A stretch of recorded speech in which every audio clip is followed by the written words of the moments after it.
Então, bom dia a todos os presentes, bom dia também para o pessoal que está online acompanhando a transmissão. Estamos aqui para fazer o lançamento do livro Tecnologia e Inovação, conectando políticas públicas e o crescimento competitivo no Brasil. E, para fazer esse lançamento, a gente promove hoje um painel de discussão.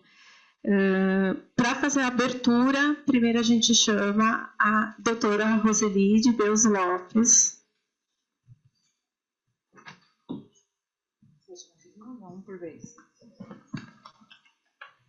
Bom dia a todas as pessoas que estão aqui, aqueles que estão assistindo e aqueles que vão assistir. Esse material vai ficar gravado, então vou assistir depois. Então, é um prazer a gente estar aqui hoje. Eu representando aqui a direção do Instituto de Estudos Avançados da Universidade de São Paulo, acho que essa parceria com a ABS, com a Associação Brasileira de Empresas de Software, é um exemplo de sucesso de parceria universidade e empresas. A gente está começando ainda, mas já temos resultados, então aí é o programa, né, do Think Tank, livros publicados, e essa aproximação entre profissionais de empresas e profissionais que estão dentro do ambiente acadêmico é ganha-ganha, né? Não tem como dar errado esse tipo de iniciativa, né? Para a gente conseguir desenhar políticas públicas, a gente tem que ter pessoas, né, que tenham conhecimentos complementares, que a gente consiga ter a compreensão, né, de como avança nessa área de tecnologias da informação, tecnologias exponenciais. A gente precisa ter pessoas que estejam, né, realmente no estado da arte, em muitas coisas que ainda não estão no mercado, e ao mesmo tempo é muito importante a gente ter as pessoas que estão no mercado, que sabem todas as dificuldades que a gente tem no país de dimensões continentais como o nosso, e também da gente pensar em perspectivas das nossas empresas, desenvolvendo produtos e serviços que não sejam só para o mercado brasileiro, né? Então, acho que essa aproximação nossa, para a gente conseguir elaborar, contribuir para elaborar melhores políticas públicas de longo prazo, políticas de Estado, né, que consigam promover o desenvolvimento do nosso país, não só de forma econômica, para alguns, né, mas que a gente possa ter um desenvolvimento econômico compatível com o nosso tamanho, com o nosso potencial, mas que também a gente consiga ter desenvolvimento social e sustentável, né? Porque não adianta a gente ter um período em que as coisas estão funcionando e se a gente não tiver políticas de Estado, a gente tem instabilidades, né? Então precisamos ter instituições sérias, fortes. Então eu queria agradecer a vocês, né? Ao Paulo e agora também, né, o Andrei, na presidência da Artes. Então, em nome de vocês, agradecer pela parceria e dizer que eu tenho grandes expectativas para os próximos passos. A gente aí no café já tivemos algumas ideias, né, de como que a gente pode acelerar esse intercâmbio e da gente conseguir gerar resultados de impacto mais rapidamente. Então, muito obrigada. Passo a palavra.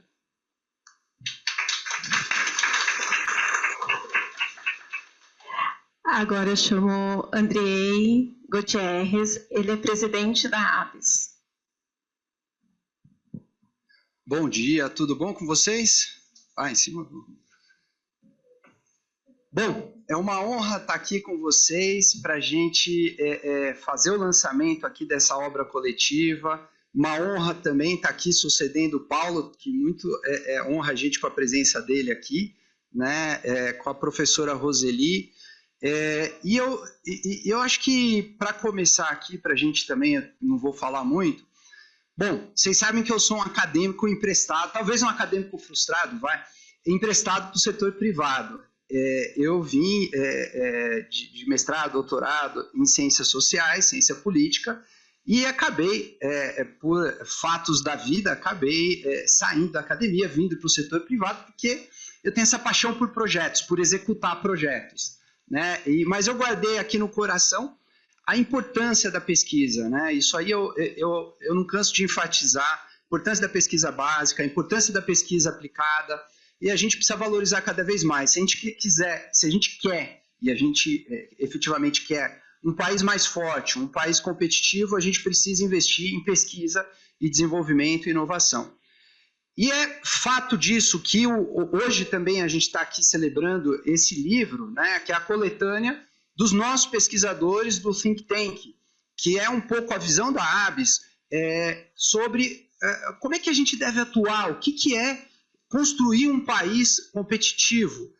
Eu tenho batido muito na tecla de que o Brasil precisa ter uma soberania digital competitiva, ao contrário daquela soberania digital míope que só olha a regulação e só olha a distinção e discriminação de tecnologia estrangeira. A gente acha que a gente tem que ser pragmático, investir em pesquisa e desenvolvimento. Ponto 1. A gente está, esse think tank da ABS, eu acho que foi muito inovador aqui, eu dou os parabéns à Jamile, né, e à gestão do Paulo que abriu as portas para que a gente pudesse fazer isso. Abrir o setor privado, as empresas, para a academia, para a gente tentar equacionar esse gap. A academia não tem informação do que se passa no setor privado. Então, a gente vem muito com esse esforço de trazer e aproximar para a gente pensar o Brasil, para a gente pensar pesquisa aplicada, para a gente começar a pensar diferentes áreas, como é que a gente pode construir isso. Isso, na minha concepção, é soberania digital, né, competitiva, pragmática. O outro lado que a gente olha, e aí desculpa, eu sei que não é o tema aqui, mas eu acho que a gente tem que falar, né, vendo o tarifaço do Trump ontem, cada vez mais eu tenho a certeza que a gente tem que ter uma estratégia de nação, uma estratégia de país, de médio e longo prazo, e essa estratégia, mais uma vez, passa por mais investimento em pesquisa, inovação, e ao contrário do que muitos acham, não é a restrição do acesso à tecnologia estrangeira. Pelo contrário, a gente tem que ampliar o acesso à tecnologia, só que de outros países, não só tecnologia americana, como tecnologia chinesa, por exemplo, ou tecnologia europeia, que a gente já vem fazendo também. E a ABS vem patrocinando aí intercâmbio com Estônia, Israel, né, na gestão do Paulo. E agora, a gente fica muito feliz de, domingo, a gente assinou um protocolo de intenções com a zona, né, ali, que é o Vale do Silício chinês, eu ainda estou aprendendo a pronunciar, Zhongguancun, que é a holding que gerencia o Vale do Silício chinês e faz parceria com empresas do mundo inteiro. Então, a gente quer estabelecer um China Desk aqui no Brasil para fazer parceria entre empresas brasileiras, chinesas brasileiras, trazer tecnologia.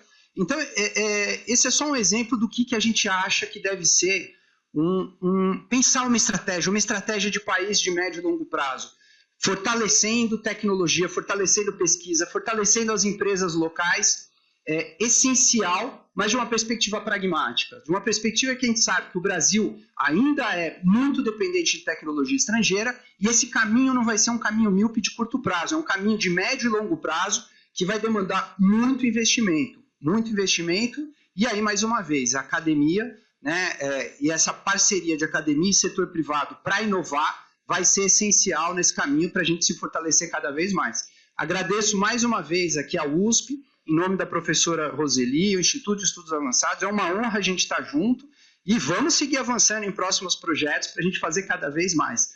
Obrigado e um bom evento para todos.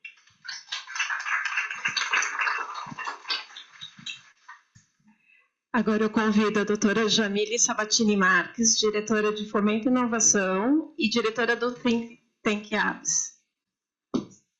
Obrigada, Gisele.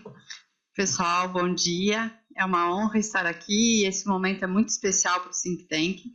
Por quê? Porque a gente está, primeiro, usando todas as palavras do Andriei, dessa conexão academia e empresas, abrindo esse espaço de discussão.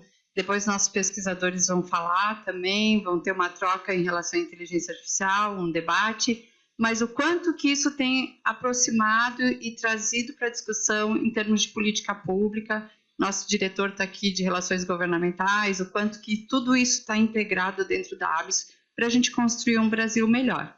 Quero agradecer a presença, né, e a participação de todos os nossos pesquisadores, que fazem total diferença nesse processo de think tank. A gente está com mais de 30 pesquisadores do Brasil todo e fora do país, né, trabalhando em melhorias de políticas públicas, né, e sempre conectando com os nossos temas do setor de tecnologia, que eu considero muito importante, e também trazer uma novidade que a gente tem no Think Tank, que a gente abriu um espaço para pesquisador convidado para quem já tem 2 anos dentro do Think Tank. A gente fez 2 anos agora em março, então tanto a Natália quanto o Leonardo que vão apresentar são pesquisadores convidados, o Marcelo está aqui com a gente também, então a ideia, a Rejane também. Então, são nossos pesquisadores que vão continuar contribuindo né, e integrados à ABS, já estando com 2 anos de casa.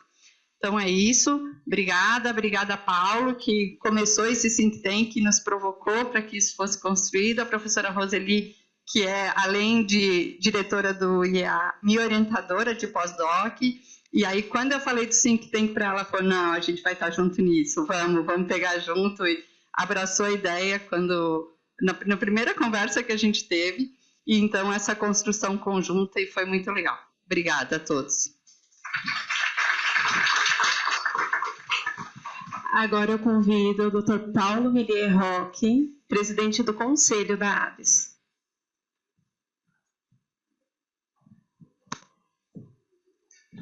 Há muitos anos atrás, numa outra vida, eu vendia lousa interativa para escolas, né? Uma outra atividade que eu tinha tempos atrás. E eu tive na Inglaterra, a gente representava um fabricante inglês chamado Promethean.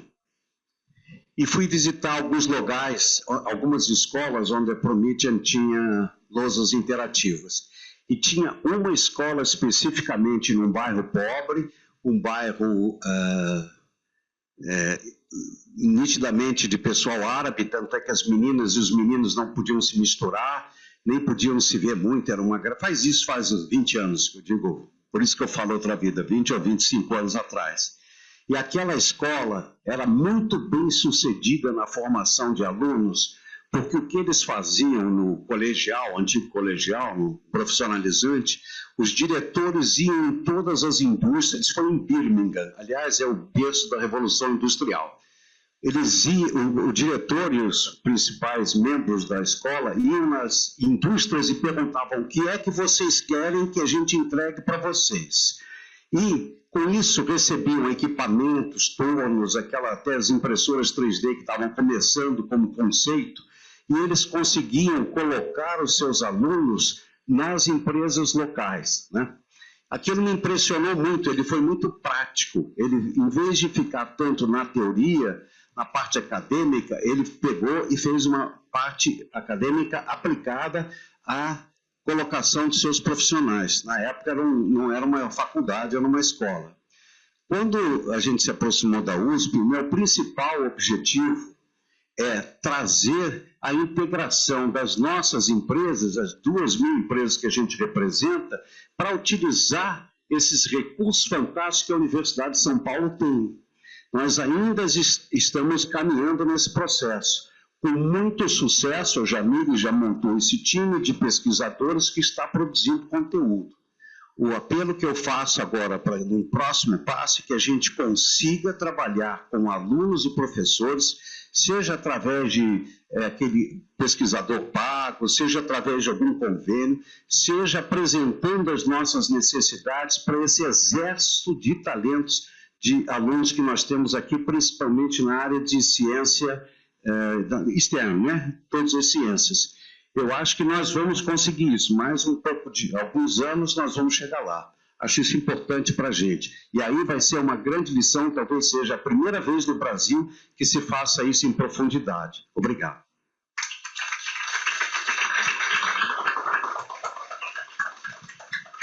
Obrigada a todos os doutores que fizeram a abertura. Antes de iniciar o nosso painel, um recadinho.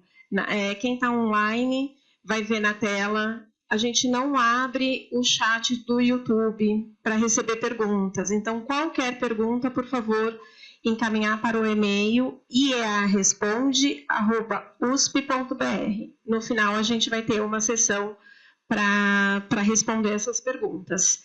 E agora, para moderar o nosso painel Regulação e Proteção no Ambiente Digital, eu convido o Dr. Rodrigo Brandão de Andrade Silva, do Observatório de Inovação e Competitividade IEA USP.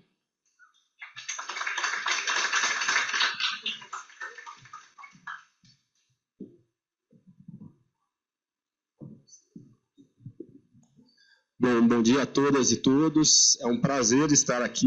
Eu acompanho o trabalho da ABS, do think tank da ABS, muito de perto. Parabéns, Jamile, parabéns, Andriei, parabéns, Paulo. É uma honra estar aqui com vocês. E é fundamental uma iniciativa como essa, né, para conectar o setor privado e academia. Temos poucas, precisaríamos ter muito mais, e com o vigor dessa iniciativa que vocês têm. Bom, o painel de hoje, nós temos 3 craques aqui. O nosso painel é intitulado Regulação e Proteção no Ambiente Digital. Participaram do painel o Eduardo Paranhos, a Natália Marrone, e o Marrone Borges e o Leonardo Melo Lins. Eu vou convidar os 3 para se juntarem aqui a nós e vou deixar para apresentá-los conforme eles forem, cada um deles forem falar, tá certo? Por favor, venham até nós.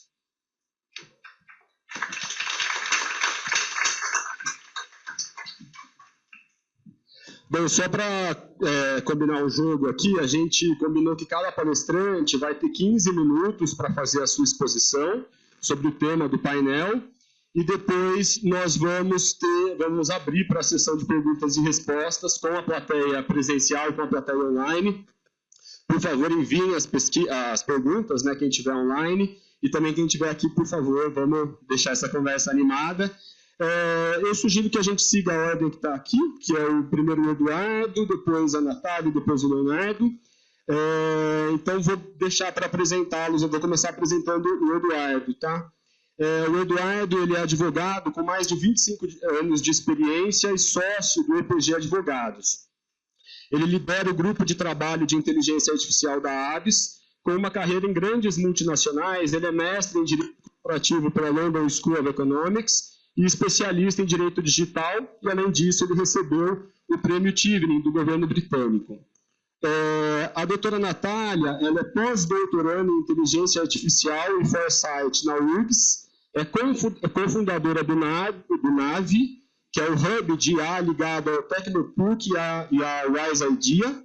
Ela integra o grupo IEA Future Lab, focado em Foresight, Inteligência Artificial e Antecipação Estratégica. Ela é pesquisadora do think tank da ABS no tema de plataformas digitais. E, por fim, o Leonardo Melo Lins, ele é doutor e mestre em Sociologia pela USP, com graduação em Ciências Sociais pela UFMG. Ele atua como analista no Centro Regional de Estudos para o Desenvolvimento da Sociedade da Informação, o CETIC.br, que é parte do NIC.br, o Núcleo de Informação e Coordenação do .br. No NIC, o Leonardo lidera as pesquisas TIC Empresas e TIC Provedores, e atualmente ele desenvolve o pós-doutorado no IEA USP, aqui, no think tank da ABS, pesquisando o tema de inteligência artificial. Então, sem mais delongas, passo a palavra para o Eduardo. São 15 minutos, quando tiver faltando 5 minutos eu te dou um toque. Tudo bem? Muito obrigado, Rodrigo. Obrigado, professora Roseli, por nos receber aqui. Para a ABS, naturalmente uma honra participar aqui nessa casa aí de excelência acadêmica que dispensa maiores comentários. Agradeço os colegas da ABS também, presidente Andrei, presidente do Conselho Paulo, por todo o apoio ao grupo de trabalho de IA na ABS. A gente está fazendo agora, daqui a um par de semanas, 4 anos de formação do grupo de trabalho. Para quem está envolvido em termos de IA, já dá para imaginar o quanto esse assunto evoluiu ou regrediu, depende da perspectiva, em 4 anos. Então, o que se falava lá atrás, 4 anos atrás, e o que se fala hoje, tanto em termos de tecnologia em si, o mercado, mas para pegar justamente o tema do nosso painel, regulação. Então, a gente lá atrás tinha o projeto de lei 2120, que foi, então, posteriormente aprovado pela Câmara dos Deputados. Hoje, temos um modelo de regulação que tem maior evidência no Congresso, que é o projeto de lei 2338, que foi aprovado no Senado e está agora submetido à discussão na Câmara dos Deputados, com uma realidade que, no mínimo, convida uma reflexão, certo? É um projeto de lei que está fazendo aqui 2 anos já que foi submetido, e todas essas evoluções acho que deixam claro aí o tamanho do desafio não só para o regulador, mas para a indústria, para a sociedade brasileira como um todo. Mas, na verdade, eu queria começar, antes até da gente mergulhar um pouquinho mais no projeto de lei, com um comentário um pouco mais de natureza geopolítica, pegando até um pouco carona aqui nos temas que o Andrei comentou. A gente tem também, não só em relação à evolução da tecnologia, mas hoje um cenário geopolítico especificamente em relação à IA. E olha que, para nem falar das questões aí dos últimos 2, 3 dias envolvendo tarifas, mas um cenário geopolítico de IA que causa para todo mundo aí no mínimo uma perplexidade, uma necessidade de um aprofundamento maior. Então vamos dar aqui um rewind, né, para quando foi proposto o projeto de lei 2338, então 2 anos atrás. A gente tinha e se discutia muito os modelos de regulação. Em primeiro lugar, uma referência muito forte da Europa, do AI Act, que na época ainda era um projeto, hoje já implementado, e sempre contrastando com outros modelos de regulação, por exemplo, Estados Unidos, ou enfim, olhando outras geografias.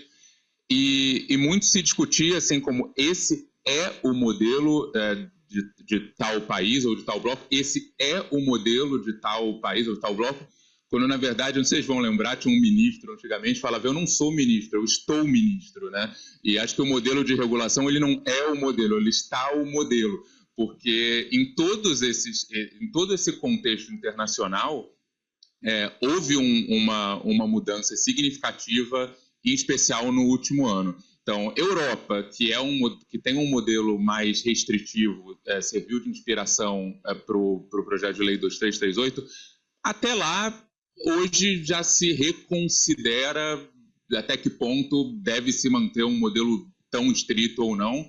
Eu participei de um evento representando a ABS em Londres há 3 semanas atrás, e tinha também um palestrante da Comissão Europeia, Roberto Viola, e um dos pontos de fala dele foi, poxa, será que não é agora o momento da gente entender e recebendo feedback da sociedade, o que precisa, e o que precisa ser ajustado para manter a competitividade do bloco?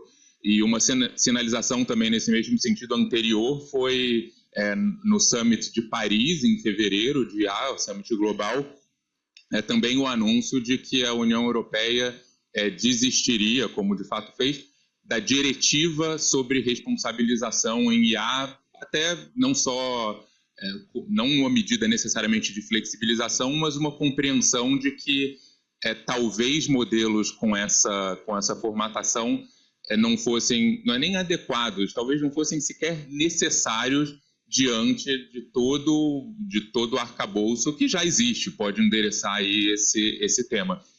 E, por outro lado, Estados Unidos, se a gente pegar os principais mercados, né, Estados Unidos, União Europeia, China, eu vou falar um pouquinho também, Estados Unidos, que estava numa direção de uma regulação evolutiva, a partir principalmente da ordem executiva do então presidente Biden, para quem acompanhou, uma das primeiríssimas medidas do Trump, assim que assumiu, foi revogar essa ordem executiva. Por outro lado, enquanto tem esse movimento Europa, Estados Unidos, a China e a Ásia em geral está aí super acelerando. Todo mundo viu com o lançamento do DeepSeek a importância, a relevância aí que teve no mercado, mas não só China, claro, talvez o principal player ali na região, mas Japão, Singapura, indo mais ainda para o lado da Austrália, sempre num modelo de considerar o que é importante, não só em termos de regulação do ponto de vista protetivo, mas em termos de incentivo também. E essa questão de regulação protetiva, te volta para o cenário do Brasil, onde talvez uma lacuna que tenha ficado nesse debate é entender qual é o ponto de necessidade em que hoje a regulação existente não atende. Então, quando a gente fala em regulação, uma nova regulação, em geral, ou tem a necessidade de regular algo completamente novo e que não tem nenhuma regulação que enderece aquele cenário, ou a necessidade de preencher determinadas lacunas que existam. Muito bem, a gente participa sempre de debate, né? Já tive com o Rodrigo, já tive com a Natália, com o Léo, com outros colegas aqui, e geralmente eu faço até essa provocação, falo, poxa, pessoal, tem aqui um modelo restritivo de regulação proposto, né, para o Brasil, 2338, eu queria dois aqui exemplos, eu já fico feliz, de situações em que hoje a legislação, em especial no Brasil, é completamente incapaz de endereçar a ponto de precisarmos de uma nova regulação extremamente restritiva. Então, a grande maioria dos temas que surgem com questões de regulação e inteligência artificial, geralmente, aí a maioria, são relacionadas a privacidades, a dados pessoais, ou tem questões de consumidor. Bem, a LGPD ela se aplica desde da inteligência artificial à computação quântica a uma folha de papel aqui. Claro, existem desafios, ou a gente poderia ter uma regulação para detalhar um pouquinho mais questões de transparência ou governança? Sim. Agora, com o grau de restritividade que a gente tem hoje proposto, por exemplo, e talvez o principal exemplo, com relação a direitos autorais. Treinamento de modelos de linguagem sob o texto do projeto de lei, o texto atual, né? Porque um projeto de lei, claro, está aí evoluindo e tendo versões diferentes, mas com o texto atual, acho que a gente pode ali ter, se alguém está envolvido em treinamento de modelos, pode ter toda a preocupação, porque com o texto atual, ninguém consegue desenvolver modelo no Brasil cumprindo a lei. Mas não é que é complexo, é impossível. Fico à disposição para a gente debater mais, senão eu ficaria aqui muito mais do que os 15 minutos a gente falando só disso. Inclusive, setor público, parte do projeto de estratégia digital no Brasil, o Plano Brasileiro de IA, enfim, e outros, ter, por exemplo, uma IA representativa da língua portuguesa, uma IA representativa do Brasil. Então, má notícia, se passar o PL e realmente ver a lei da forma como está, vai ser muito difícil, se não impossível, ter uma representatividade no treinamento de modelos com o tipo de restrição que a gente está falando. E também essa questão do overlap, a sobreposição de legislação, como eu mencionei. Se a gente tiver uma situação de proteção de dados ou de privacidade envolvendo uma ferramenta de IA, aplica a LGPD, aplica a nova regulação de IA, aplica um pouquinho de cada, é ali ou é aqui. Então, são questões que são muito sensíveis e que precisam ser equacionadas até para que a regulação ela sirva como incentivo, né? E não como simplesmente ali como uma medida de controle, como, por exemplo, a própria Europa está, de certa maneira, refletindo aí, tentando recontextualizar os seus modelos. E para não falar só aí do ponto de vista restritivo ou, enfim, negativo da Europa, acho que tem um ponto no AI Act que esse sim poderia inspirar bastante aqui no Brasil, mas não foi, por enquanto, dada ali a importância que a gente entende devida, que é a parte de normalização. Então, normas técnicas internacionais ou normas técnicas no Brasil. No Brasil, nem todo país é assim, mas no Brasil existe um único organismo de normalização, que é a ABNT. Então, como foi feito na Europa? Na Europa, existe um incentivo à adoção das normas técnicas, como aqui na versão, não nas várias outras versões, mas na última versão existe uma referência às normas técnicas. A gente pode discutir se isso é um incentivo ou não, mas existe uma referência às normas técnicas. Porém, na Europa, a adoção de uma norma técnica internacional, ela pode gerar, inclusive, uma presunção de conformidade com obrigações de governança, obrigações de conformidade no AI Act. Poxa, claro, aqui tem uma referência a um mecanismo que já é passível de adoção, mas sem esse passo final, que é um reconhecimento de uma presunção de conformidade talvez não sirva tanto quanto incentivo. Então, no início dos debates, até quando ouvíamos ali muitas críticas ao modelo que foi aprovado na Câmara, o 21, e a necessidade de um modelo mais restritivo, quantas vezes a gente ouve, poxa, mas não tem nada que regule a IA, é muito importante que tenha.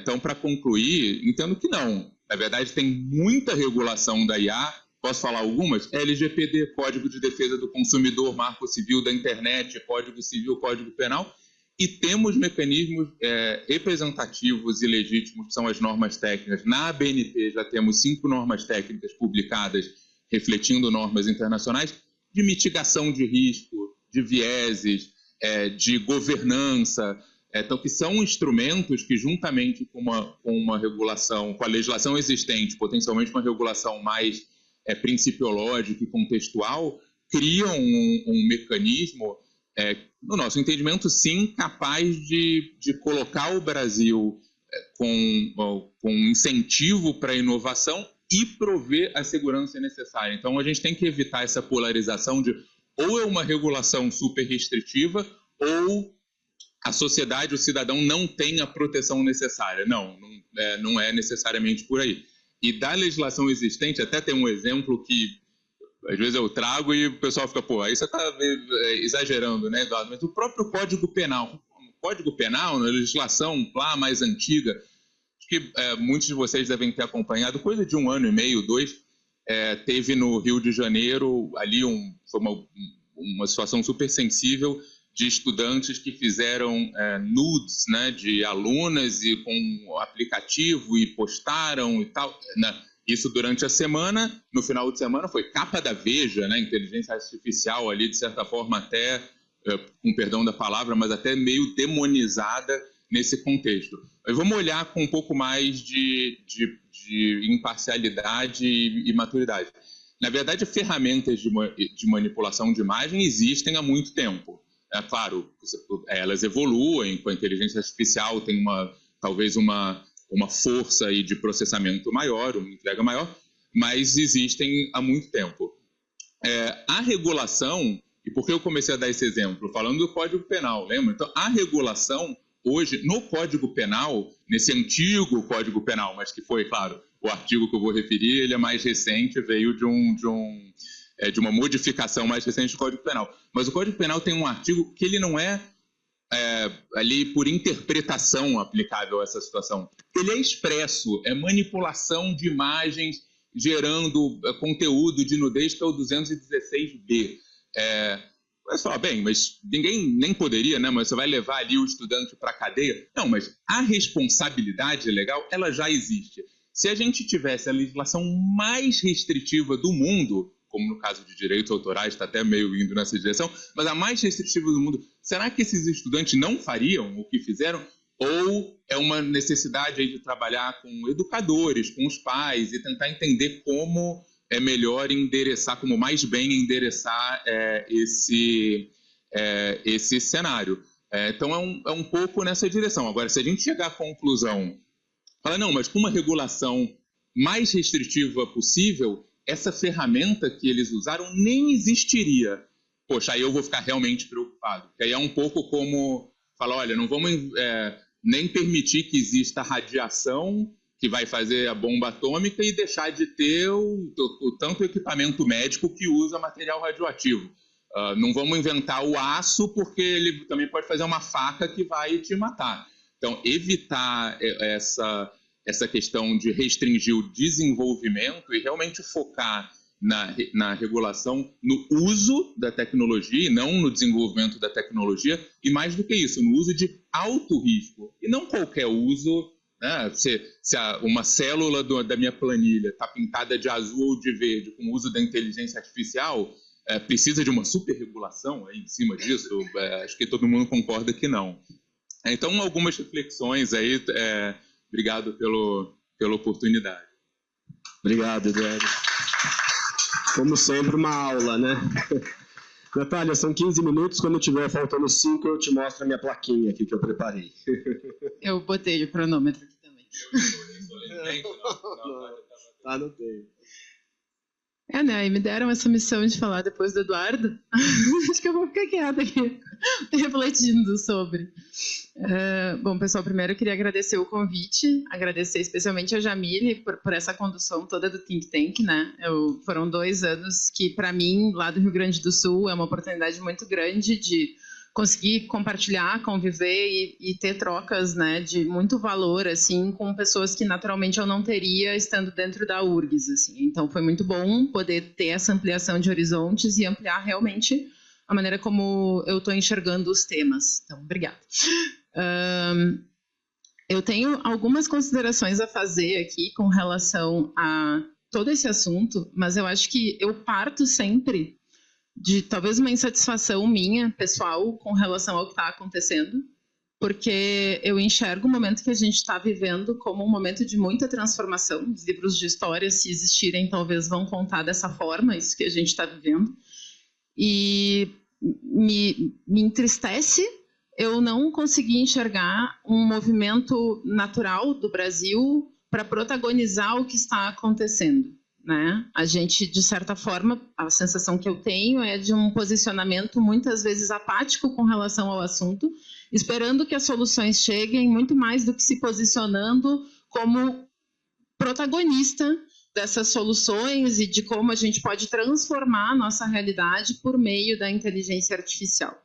E eu acho que quando a gente começa a discutir a regulação, isso me machuca um pouco também, entende? Porque parece que a gente está colocando ainda mais uma pecinha complicadora dentro de uma realidade onde a gente já não está conseguindo desenvolver. O que nos falta para desenvolver? Eu sei que isso não é a pauta do painel, mas isso é uma coisa que realmente me entristece, no sentido de, nossa, a gente tem um LLM que foi lançado nos Estados Unidos, a gente tem um outro que foi lançado na China. A gente é um país imenso, nós somos possivelmente um dos países que mais utilizam redes sociais no mundo e a gente não está pensando sobre isso, a gente não está construindo isso, a gente está vendo um novo modelo de negócio iniciar e a gente está assistindo. Tipo, não, eu vou usar o DeepSeek hoje, amanhã eu vou usar o ChatGPT, as empresas estão contratando, vão tomar as decisões delas sobre quais empresas elas vão dar continuidade nisso, vão criar uma determinada dependência. E nós e as nossas empresas estamos aqui, né? E aí eu começo a pensar sobre isso e pensar o quanto para a gente ainda falta uma camada de literacia mesmo, sabe? Uma camada na nossa sociedade que é uma camada de entendimento de inteligência artificial. Porque o que a gente faz? A gente fala inteligência artificial. E aí tem o cidadão que vai pensar nisso como modelinho preditivo de 1987 que ele montou, e que ele acha que aquilo é a inteligência artificial dele, não está errado, mas a gente vai ter a outra pessoa que está usando uma ferramenta específica de LLM para ajudá-la no seu site, e ela está entendendo aquilo como inteligência artificial também. A gente tem as outras pessoas que estão olhando para isso usando um Robotic Process Automation contratado por um terceiro, e que estão aplicando aquilo na sua empresa e achando que aquilo é inteligência artificial, e de fato tudo é inteligência artificial. Só que cada uma é uma coisa. E aí, quando a gente está falando em regular isso, a gente precisa, inicialmente, entender essas coisas, né? Inicialmente, dar uma camadinha para o pessoal de, cara, o que é cada coisa para entender o que a gente está regulando. Porque, de verdade, eu não sou advogada, tá? Então, tu me interrompe quando eu falar alguma bobagem. Mas, assim, o que eu vejo quando eu leio é assim, gente, nem o regulador sabe o que ele está escrevendo. Sabe? Parece que ele está escrevendo para alguma solução específica, mas aí tu pensa, gente, tem todas as outras, você não pode falar inteligência artificial como um todo para se referir a alguma coisa específica, porque depois isso vai dar confusão logo ali na frente. Tu está tentando escrever em pedra um negócio que, cara, é areia, não vai dar certo. Então, isso é uma coisa que, enfim, me deixa um pouco, como é que eu vou dizer, assim, inquieta, porque eu entendo que isso não é um problema só de empresas, eu entendo que isso é um problema de sociedade. Enquanto a gente não apropriar a nossa sociedade com conhecimento relacionado ao tema, a nossa sociedade também não consegue discutir isso e pautar isso de uma maneira coerente. Então, a literacia, para mim, é um ponto-chave para dar início. E aí, puxando para a empresa, né, e falando um pouco mais daquilo que eu tenho um pouco mais de segurança para falar, eu começo a pensar sobre como as empresas hoje param e ficam, de certa forma, estagnadas tentando entender o que vai acontecer em termos de regulação ou em termos de discussões éticas para conseguirem dar prosseguimento às suas iniciativas que envolvem inteligência artificial, especialmente as empresas públicas. As privadas vai depender muito de como elas estão organizadas, de como são os seus parâmetros, como é que elas trabalham governança, vai depender de alguns outros fatores. As empresas públicas, muitas vezes, elas param. Tá, tem lá um projeto de lei rodando, a gente não sabe o que vai acontecer, isso é um empecilho, isso pode depois nos prejudicar de alguma forma lá na frente, quem sabe a gente espera um pouco, e aí acaba que tudo é motivo para tu esperar um pouco, e os projetos eles não evoluem, eles não se desenvolvem muito porque a discussão está pautada, mas a gente sabe que não anda, a gente sabe os motivos pelos quais não anda e ela vai continuar, né? De certa forma, como é que eu vou dizer? Atravancando esse caminho, né? Então, isso para mim é um ponto-chave. E enquanto empresa, quando eu olho para isso, eu fico pensando, bom, como é que a gente consegue se organizar? Porque, na prática, como é que funciona a adoção de inteligência artificial em uma empresa que não é tech? Né? Uma empresa que tem outro core que não é tecnológico. O analista de recursos humanos teve uma boa ideia lá sobre usar uma inteligência artificial para fazer recrutamento e seleção. Eles vão atrás de um fornecedor, o fornecedor vai lá, oferece o produto, ele gosta, conversa com um, conversa com dois, contrata. Vai um outro lá, que é o cara do marketing, que entendeu que ele poderia usar uma ferramenta assim assado ali no seu site para conseguir captar mais clientes, etc. Beleza, contrata. Quando tu vê, porque virou uma febre, né? Todo mundo quer sua inteligência artificial. E de repente, quando tu vê, a empresa ela não tem governança nenhuma sobre isso, mas ela tem 30 modelos diferentes de IA rodando na sua estrutura, sem ninguém ter um conhecimento prático sobre o que está acontecendo por trás, com sombreamento no meio. Né? Então, assim, o exemplo mais básico que eu tenho sobre isso é trabalhando dentro de uma empresa que tu vê que 7 setores diferentes contrataram a assinatura de ChatGPT.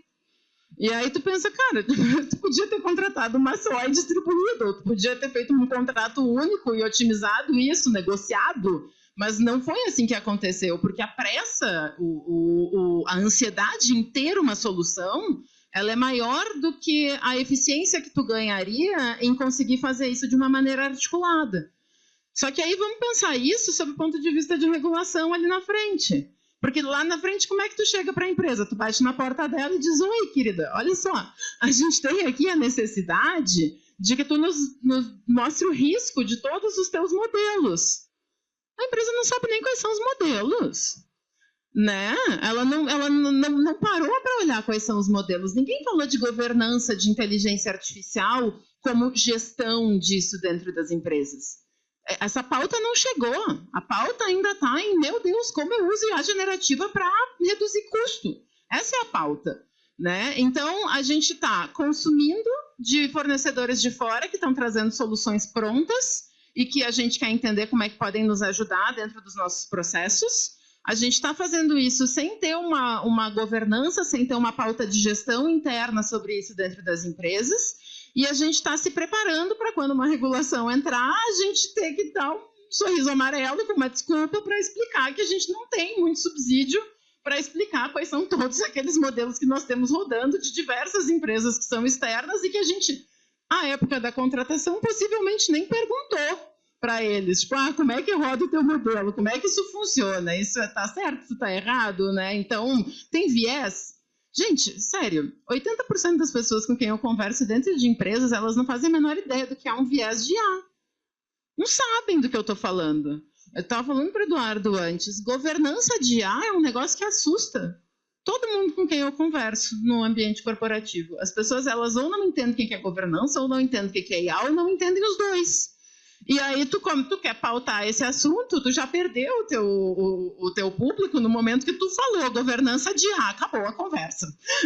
Então, eu acho que isso é muito... Como é que eu vou dizer? Quando a gente discute isso dentro de um fórum que é especializado, o assunto ele flui muito e tu consegue ir adiante, tu consegue ter boas ideias e tu consegue dar a condução disso.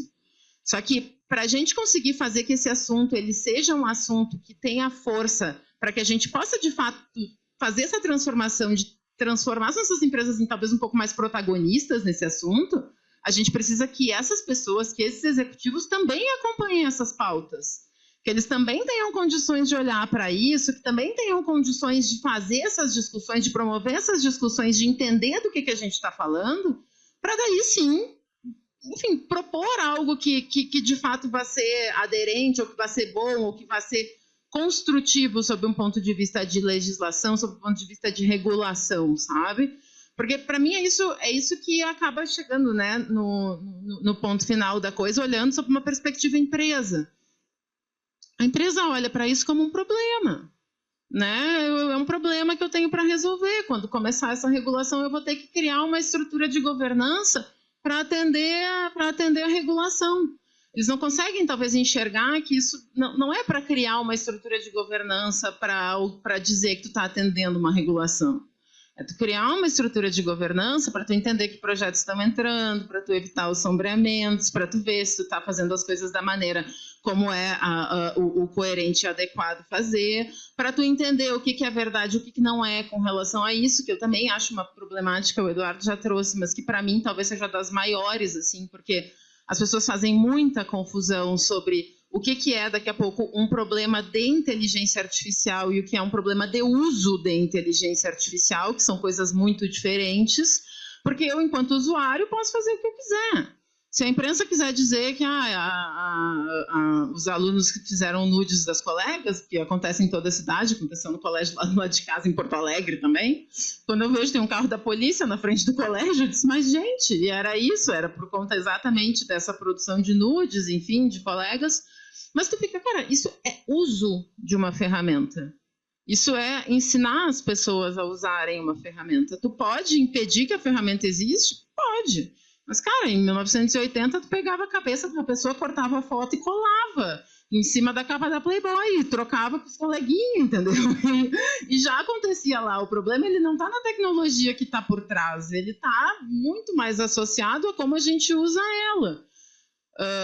E aí, eu concordo que a regulação ela é outra, né? É outro problema, talvez diferente desse, e a gente precisa saber separar, porque quando tu vai conversar com a senhora dona de casa que está vendo o Jornal Nacional, a discussão dela, ela vai ser, você viu que horror, porque, né? As pessoas, ela trabalha com inteligência artificial, aí as pessoas vêm falar comigo, mas que horror aquilo que apareceu, e aí tu fica, gente, eu preciso dar um jeito de mostrar para essa pessoa que a gente está falando de coisas diferentes, né? E eu acho que essa literacia talvez seja o primeiro passo, né? Naquele plano brasileiro de inteligência artificial existia, né, uma parte específica que era voltada para a formação, para a educação. Eu acho que eu nunca consegui ir muito além disso, me mantive muito pronta no sentido de, cara, vamos fazer, mas ao mesmo tempo nunca consegui entender se lá naquele mesmo plano a intenção deles era uma educação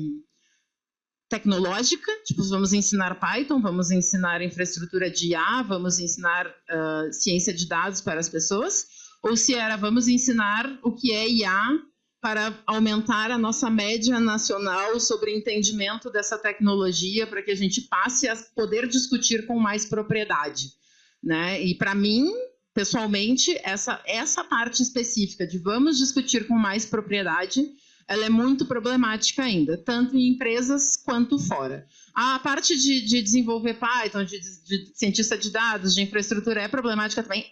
Também é.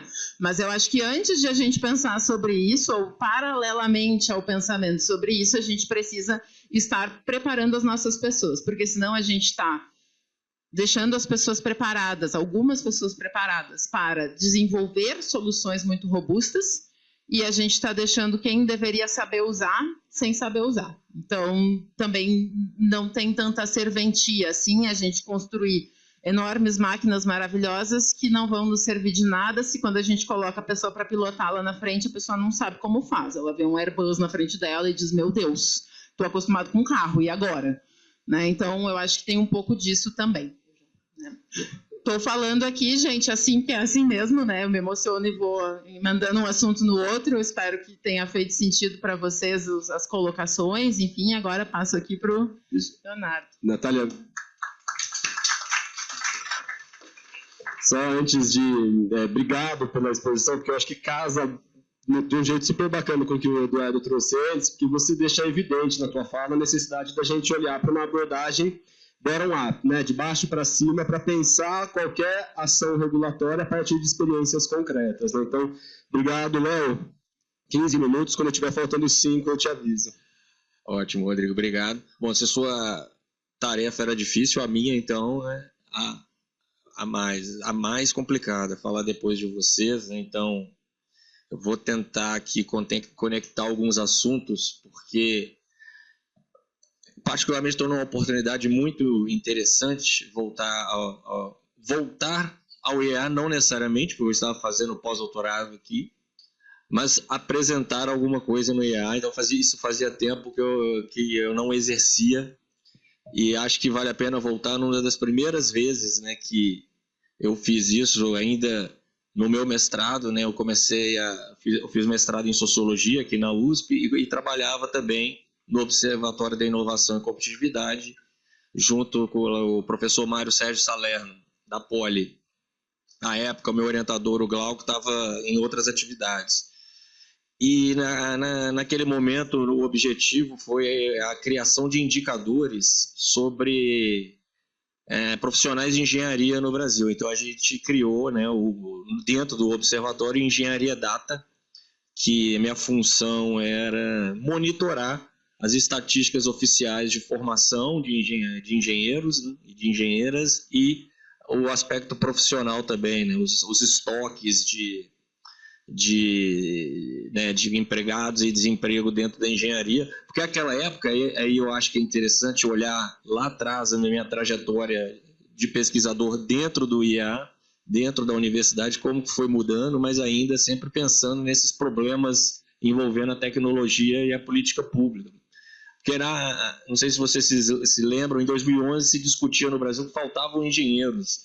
Houve um enorme debate sobre isso, né, se faltava ou não.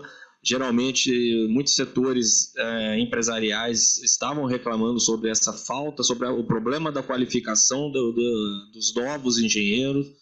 Eu tinha um outro lado mais da política, mas dizendo também que havia muitos incentivos para a formação, porque era um momento, e isso a gente destacou bem, que nunca tinham formado tantos engenheiros no Brasil quanto naquela época de 2011, 2012. E esse lado, o Brasil ali com um certo crescimento, havia sim algum tipo de escassez, só que o nosso observatório foi muito interessante, foi o primeiro artigo que eu publiquei em uma revista de relevância, que foi na Novos Estudos SEBRAP. Nós publicamos um artigo dando uma resposta à pergunta se falta ou não engenheiros. Nós falamos, depende.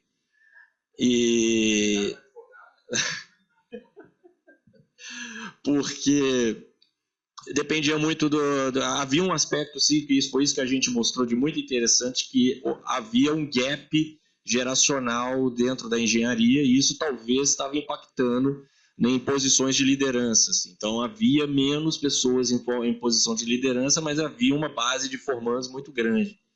E isso foi super importante, esse projeto, porque minha tese de doutorado foi sobre ele também, né? Foi sobre as movimentações da profissão de engenharia no Brasil. Então, analisei desde a década de 70 até os anos 2010, o vai e vem do estoque de engenheiros. E é uma pena que não está aqui o Andrei, que eu aposto que eu conheço ele um pouco mais do que vocês, porque eu li a tese do Andrei, que é sobre isso também. Então, era interessante, porque a gente tinha uma certa diferença na abordagem, mas ainda uma mesma preocupação, que era essa. E eu vejo isso muito semelhante com o que a gente trata hoje. Como que atacamos problemas que envolvem essa intersecção entre tecnologia e mercado de trabalho e transformações do mundo como um todo. Porque tal qual quando se dizia lá, a gente fala aqui também, a profissão de engenharia já não é mais a mesma, precisa de maior integração entre as áreas. O engenheiro só sabe fazer matemática, só sabe fazer conta, não sabe lidar com o projeto. E isso eu fui observar, trazendo para agora, né? E mais uma oportunidade que surgiu com o IEA. Então, aqui, ó, né, no nome da professora Roseli, eu tenho que agradecer aqui, que o IEA sempre foi um ambiente de discussão para mim, também de muitas oportunidades, e participar do pós-doutorado me deu a oportunidade de adentrar no Think Tank, que foi e está sendo uma experiência muito interessante, que muito bom saber que vai continuar por mais um tempo. Dentro do meu pós-doutorado, eu busquei estudar implementação de projetos de internet das coisas e de inteligência artificial. E por que eu estou fazendo essa conexão? Porque alguns problemas que a gente via na questão da formação, a gente observa hoje. Só que, e aí é interessante ver a perspectiva desse tempo todo pesquisando, talvez um pouco mais complexo em função da tecnologia que nós estamos tratando. Eu fiz entrevistas com algumas empresas do setor industrial e também trabalhei com alguns dados quantitativos sobre o uso de IA em empresas. Então, acho que eu vou começar um pouco porque eu acho que o que congrega muito da minha presença aqui é justamente o meu pós-doutorado no IA e a participação no Think Tank, que eu acho que então vale a pena explorar um pouco e casa o que o Edu e a Natália estavam dizendo aqui. Se a gente olha o que as pesquisas, sobretudo pesquisas de institutos oficiais de estatística, estão dizendo sobre o uso de IA em empresas, a gente observa que tem um núcleo muito reduzido de grandes empresas ainda trabalhando em soluções pontuais, pensando em automatização de processos internos. Só que o que é isso, né? Isso pode ser... Aí tem os limites um pouco da pesquisa, né? Essas pesquisas survey, a gente não consegue adentrar nos tipos de tecnologias sendo usadas, mas é basicamente tudo que a Natália estava dizendo aqui. As empresas estão inserindo aplicações de IA para automatizar processos, sendo com dados da própria empresa sendo usados para alimentar esses modelos.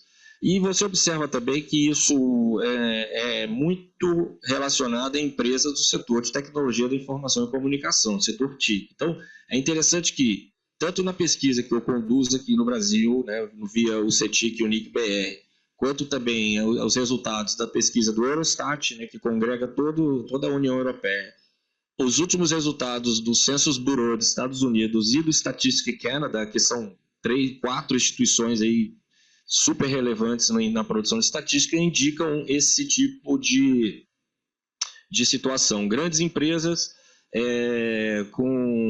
do setor TIC trabalhando com aspectos muito específicos. Assim. O desenvolvimento mesmo de IA, uma empresa que tem sim um desenvolvimento, isso a gente observa, se você for olhar como parâmetro total de empresas, é quase nada, só que é interessante que, por exemplo, nos Estados Unidos, a gente vai ver um maior número dessas empresas do que nos outros países, naturalmente. Com esses dados em mãos, eu faço uma análise quantitativa para tentar entender quais são as capacidades que as empresas têm que desenvolver para implementar projetos de IA, né, baseado nos dados que eu trabalho, e você observa que a gente consegue dizer que empresas que trabalham com IA, elas já têm capacidades construídas anteriormente no uso de outras tecnologias. Então, a gente observa que, por exemplo, o uso de um CRM, o uso de um ERP ou o uso de outros tipos de tecnologias assim, mais vinculadas à manipulação de dados podem ajudar na criação dessas competências internas. Isso é uma parte. Por outro lado, eu também realizei uma pesquisa mais qualitativa para observar como esses projetos são implementados. E aí eu acho que a gente entra no que eu acho que eu gostaria de fazer cor aqui, é o que todos vocês disseram antes. Quando você observa esses projetos, e eu fiz isso pensando na indústria, né, que foi junto com um projeto que eu realizei com a OCDE, quando você olha na indústria, eu olhei uma coisa muito específica, assim, que eu gostaria de saber como a empresa lidava com a aplicação, a implementação de um sensor de IoT em um maquinário, como que esses dados eram gerados, como eles eram trabalhados dentro e como era a análise disso e como que isso revertia em decisões operacionais. Pensando que capacidades são criadas, né, e elas são como camadas, né, que você vai colocando dentro de uma empresa, você observa que as empresas colocam os sensores, ela manda esses dados para outras empresas que fazem as análises para elas. São projetos muito iniciais e muito em função de que eles não avançam, com uma certa incerteza em relação à regulação e também um pouco de desconfiança sobre que aquilo vai tomar emprego e vai gerar problemas dentro da própria empresa. Então, muitos projetos só vão para frente com esclarecimento para os membros de que aquilo vai ajudar dentro da empresa. Então, é um aspecto de liderança muito importante e uma certa segurança sobre que aquilo ali não vai ser um problema para a empresa. O que eu estou dizendo isso é que eu acho que tem que tomar um certo cuidado por questões de implementação de aspectos de indústria 4.0 e de inteligência artificial nas empresas, não reviva aquela velha frase que se você vai inovar no Brasil é melhor contratar um advogado. E nada contra os advogados, por favor. Mas é que o aspecto muito pesado regulatório em cima de projetos que estão se iniciando pode ser, sim, algo que feito para tentar, né, mitigar algum risco, pode realmente colocar, como o Edu disse, né, eu não vou fazer o aço para não fazer a faca. Então, o que eu acho que eu trabalho nesse artigo é justamente para tentar dosar esse aspecto, porque são projetos que precisam iniciar para que essas empresas consigam alavancar esses usos de AI e até mesmo daí passar a desenvolver seus próprios projetos. Então, um ambiente menos restrito, creio que favorece um ecossistema de uso dentro das empresas, né, de IA aqui no Brasil. Muito obrigado. Excelente, Léo.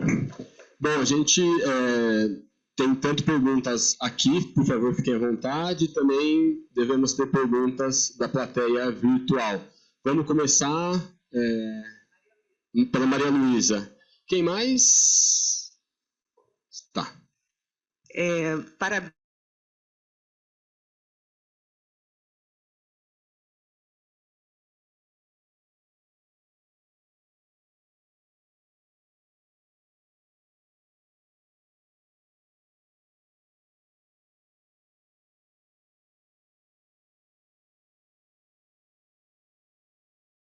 Existe várias empresas, até de renome, a Maritaca, né, que até saiu de jornais recentemente, que fazem. E tem professores lá dos anos 80, com seus modelos preditivos, que também fazem e poderiam estar agitando o mercado. Então, esse ponto que eu gostaria de falar com vocês é a gente tem que valorizar mais um pouco o que é feito aqui, porque certamente foi isso que os outros países fizeram. Eles pegaram um cara lá, uma empresa pequena que não deu... e deu corda para eles crescerem e virarem essas gigantes que estão disputando hoje. Mas eu queria perguntar uma coisa para vocês.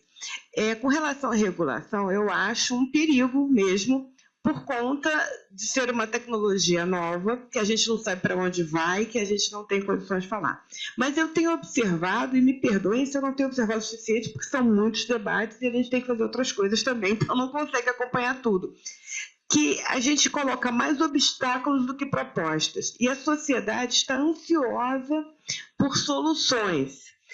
E, no final das contas, a gente não consegue atender esses anseios. E aí os advogados, aí, de novo, com todo respeito, está coitado dos advogados, né? Eles sempre têm uma solução jurídica para propor.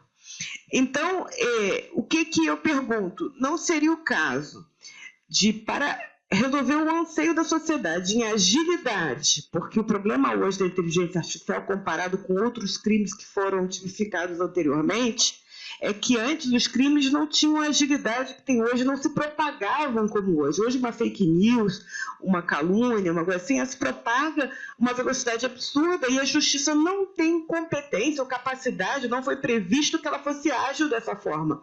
A justiça foi feita para ser lenta, para ser justa, para não acusar ninguém. E a gente acaba não pensando na vítima e pensando no acusado.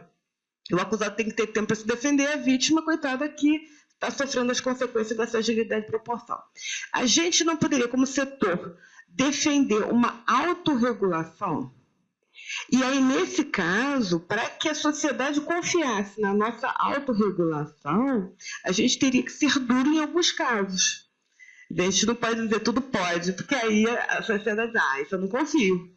A sociedade seria confiar na autorregulação e que efetivamente tivesse alguns limites que afetam a sociedade, que a sociedade diz, poxa, isso é importante. E assim foi feito lá na propaganda, que foi muito bem sucedida, a regulamentação da propaganda e marketing, né? Então, eu queria saber, é possível fazer isso? Sugiro que a gente pegue as outras perguntas e daí faça um bloco de respostas, pode ser?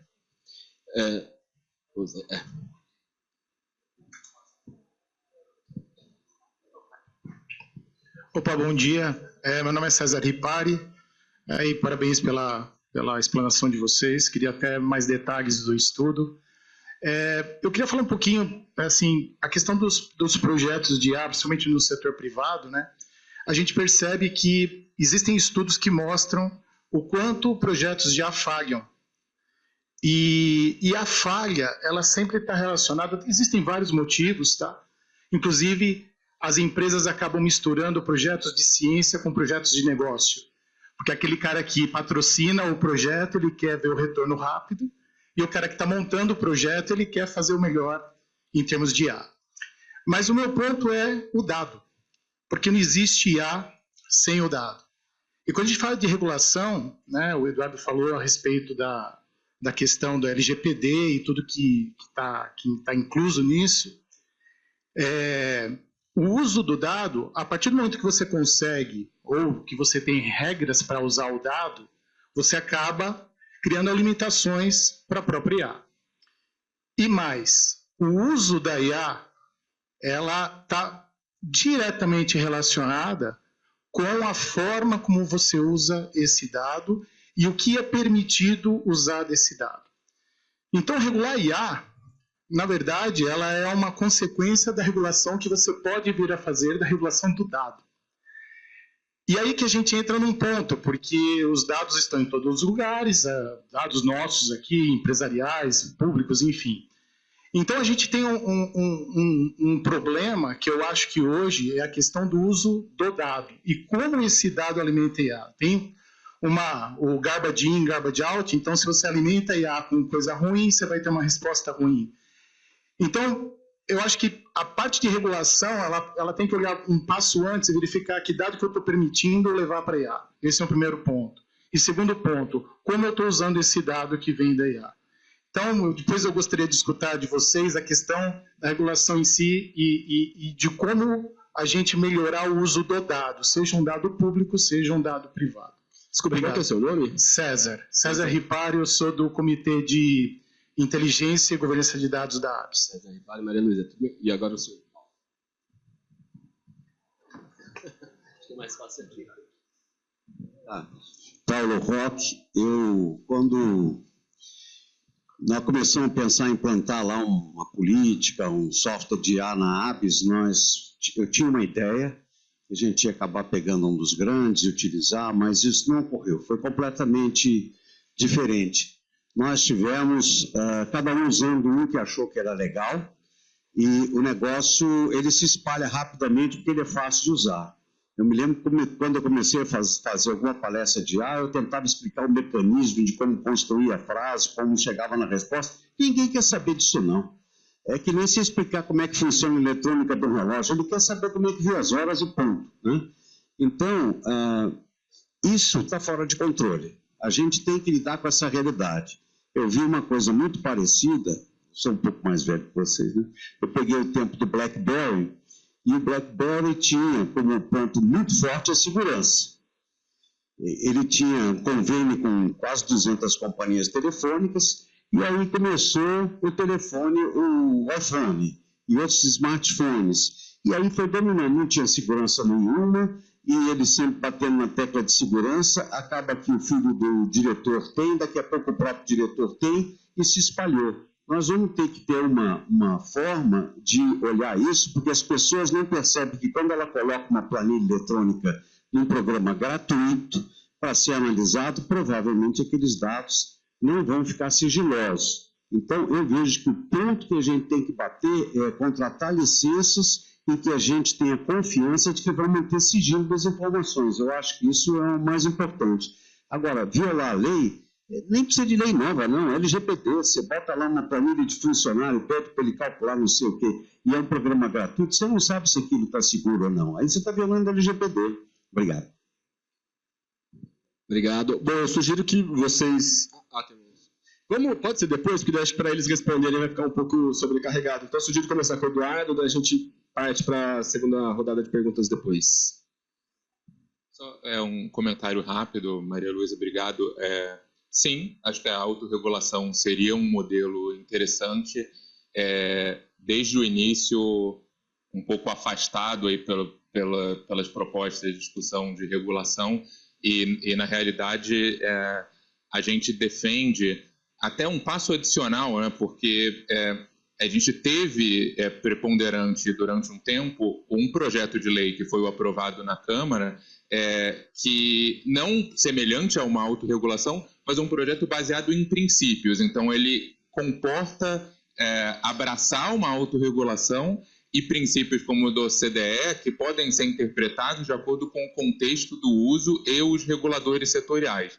Bem, o pêndulo ele depois foi para o oposto, que é justamente o projeto que foi aprovado no Senado, de uma superregulação.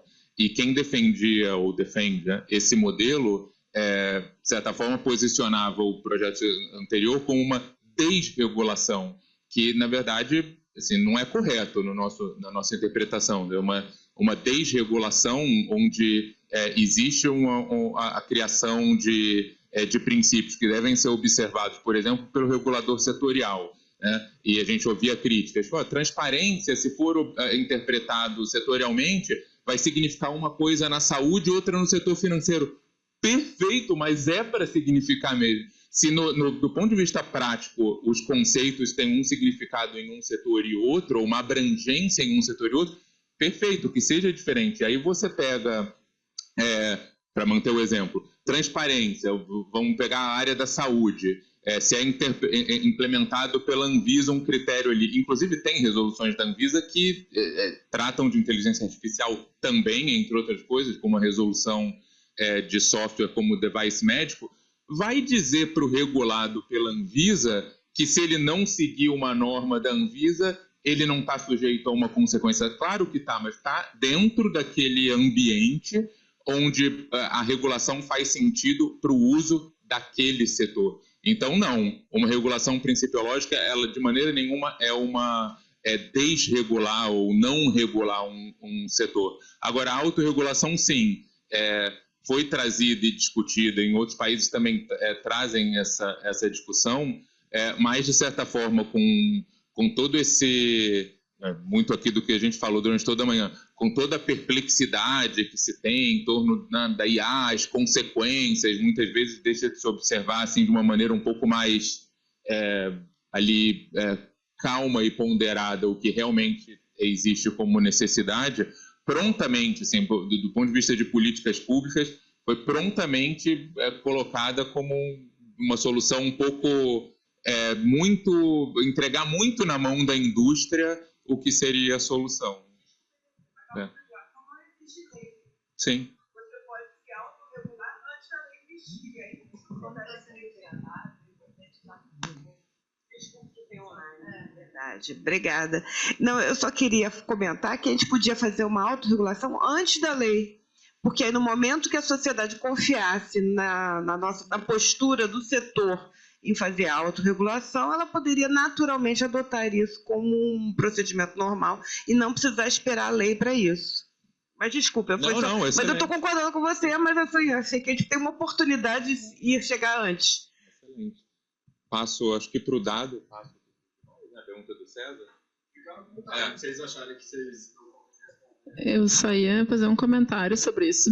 Comentário de quem não é advogado e não entende tanto, tá? Mas fico pensando aqui comigo essa questão de autorregulação, especialmente pensando em termos de tecnologia e desse envolvimento que a gente tem hoje de uso de soluções que nem são nossas Brasil, né?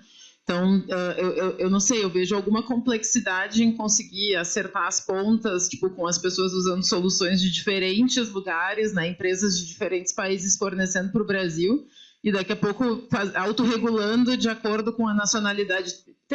Eu sei que as discussões existem sobre isso, né? Mas é porque passa a fronteira, não adianta. As discussões, por exemplo, a Europa vão para um lado, as discussões dos Estados Unidos vão para outro, que diz respeito a quão competitivo tu quer ser com relação a essa tecnologia. Eu não sei se eu consigo enxergar esse movimento onde essas empresas que atendem mundo vão ir fazendo essas adequações proativas, digamos assim, com relação à regulação, sabe? Isso, enfim, né? Eu vejo isso como talvez um fator aí de reflexão, né? Porque, na verdade, percebo eu muito as empresas esperando que venha para daí tomar uma atitude, né? E aí a gente teria que, por outro lado, tentar fazer esse movimento proativo e uma sensibilização forte aí, realmente. Sobre os dados, eu ia fazer um comentário, porque eu fiquei pensando sobre o que tu falou, e fiquei realmente com isso na cabeça por conta das implicações que eu vejo nos casos que eu tenho, né, enfim, de discussões e aí dilemas até um pouco mais éticos, assim, com relação à questão do uso da inteligência artificial enquanto ferramenta. E compartilhando um pouquinho aqui um exemplo, né, que é uma discussão, eu estudo Foresight a gente fica jogando tudo para o futuro, tentando entender de que maneira e que implicações a gente pode ter no futuro sobre coisas que estão acontecendo agora. E em um dos casos que a gente estudou, as aulas gravadas, né, em universidades, em uma universidade específica, mas enfim, elas estavam sendo objeto de transcrição e pós-transcrição elas estavam se transformando em resumos de aula que eram vendidos, né, aos alunos. Então tu colocava um valor extra na mensalidade para tu fazer a venda daquele conteúdo que tinha sido produzido. E a gente ficou muito tempo discutindo isso, né, e tentando entender onde é que a gente poderia encaixar esse tipo de situação, né? Cara, o que é? Porque isso é direito autoral, é alguma coisa específica de professor. E aí a gente cai, quando tu falou sobre os dados, eu fiquei pensando, cara, mas é isso mesmo, né? É o dado, de que maneira a gente permite hoje que uma universidade, por exemplo, use dados de professores, né? Ou use tipo aquele conteúdo de sala de aula para gerar um novo conteúdo. E assim, esse é só o começo, né? Porque se a gente parar para pensar, por exemplo, sob um ponto de vista um pouco mais efetivo de uso de IA e ferramentas de IA dentro desse contexto, tudo é dado numa aula online, né? O tom de voz do professor é dado, a câmera aberta, a câmera fechada é dado, como os alunos eles performaram naquela disciplina é dado, a comparação entre os 5 professores diferentes que fazem a mesma disciplina, dão a mesma disciplina, e aí tu vê tom de voz, vê câmera aberta, vê aluno presente, vê participação em aula, tudo é métrica de dado que tu pode usar para fazer uma avaliação. E aí o ponto é, de fato, como é que tu tá usando isso e o quão construtivo é ou não é. Então eu não tenho como concordar mais contigo, sabe? Porque nos exemplos talvez mais cabeludos que eu estava olhando e tentando destrinchar para conseguir fazer uma compreensão mais clara, assim, de fato, o lugar onde tu chega é que dados são esses que estão entrando ali e quem é que está deixando que esses dados entrem ou não. E daqui a pouco talvez aí tivesse um possível filtro, né? Mas esse possível filtro ele existe somente quando a gente tem essa consciência. Porque existe todos os outros dados, né? Todos aqueles que tu, na verdade, tá trocando e tu não tem muita consciência de que aquilo vai acontecer ou não. Se eu sou professora dessa universidade, eu sei que isso está acontecendo. Em tese, eu sei. Mas se eu tô navegando na internet, eu não sei, né? E aí eu acho que entra um outro porém, que é um porém relacionado a... E aí eu vou mais longe, tá? Por exemplo, como hoje os nossos dados eles são realmente usados para que a gente descubra necessidades que nem a gente sabia que tinha.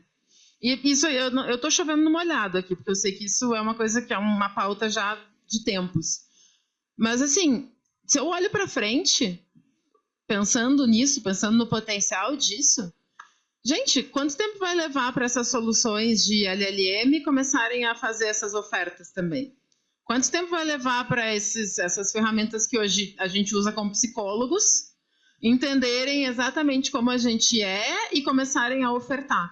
E aí, de novo, e eu sei que aqui eu não estou discutindo o legal disso, porque eu não posso, mas eu fico discutindo as possíveis proposições futuras disso.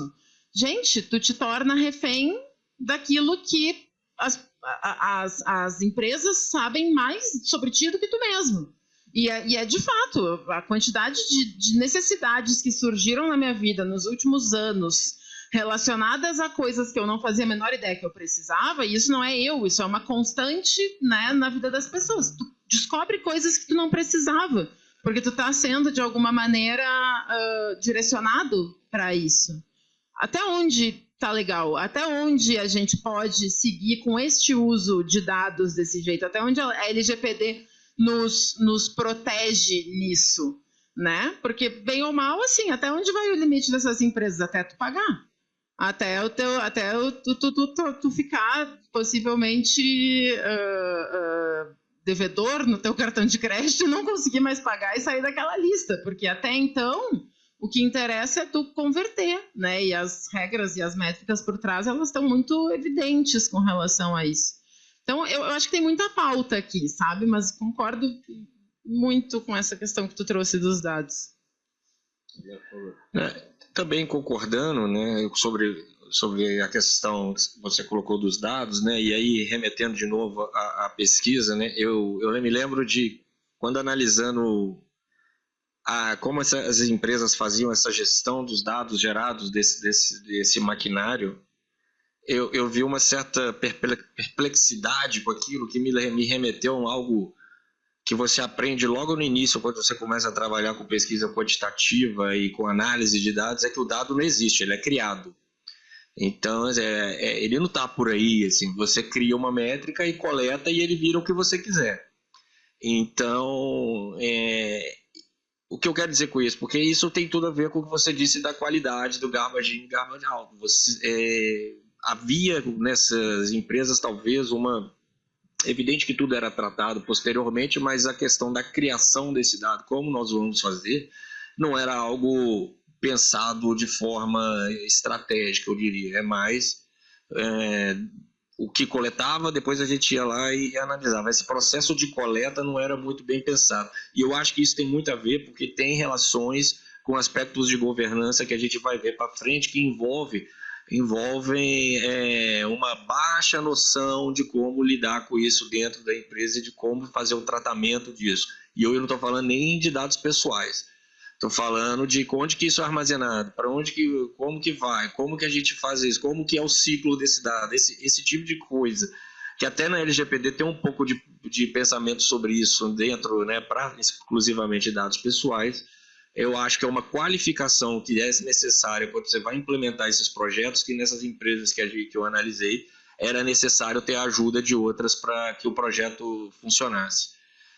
Só para ir concluindo, porque vou tomar um tempo, a escolha por trabalhar com a indústria foi um pouco desse sentido, porque eu queria saber mesmo como que a gente pode pensar em aspectos de elevar a produtividade industrial, tendo hoje o cenário como está, né? E um dos entrevistados, o líder de uma área da empresa, falou que o que eles estavam fazendo era colocar um Waze e um Fusca, por causa que você tinha máquinas muito antigas que estão sendo colocados esses sensores, gerando dados que vão tomar decisões lá na frente. E mais um pouco, e essas decisões para fora da empresa, não interna. Então, é interessante porque, tem uma empresa que tem a qualificação para fazer esse tipo de análise, né, de grande volume de dados de manutenção preditiva, mas, ao mesmo tempo, pensando somente na indústria, você só está usando ela como uma plataforma ali para coleta de dados. Tendo em vista os aspectos que eu estava colocando antes de construção de capacidade, isso não é o ideal. É ideal que todos trabalhem no mesmo sentido para tentar elevar essa maturidade digital. Então, eu acredito que esses arranjos de várias empresas, eles criam esses ecossistemas, mas me chamava a atenção o pouco conhecimento da empresa que gera os dados, onde que aquilo vai parar, como que aquilo é criado, como aquilo vai alimentar alguma decisão. Então, tem uma lacuna aí que eu acho que é importante atacar. Ótimo. Bom, a gente tem mais uma pergunta aqui. Nosso tempo está acabando, então pedir para ser sucinto na pergunta e também nas respostas aqui, tá? Por favor. Alô, bom dia, meu nome é Hélio, gostaria de agradecer a fala e a explanação de cada um.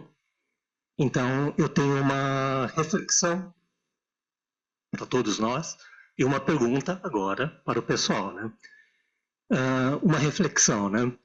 Normalmente, qualquer conotação negativa, não importa se é fala, escrita, vídeo, desenho, ele sempre tem uma difusão muito maior do que o seu equivalente positivo.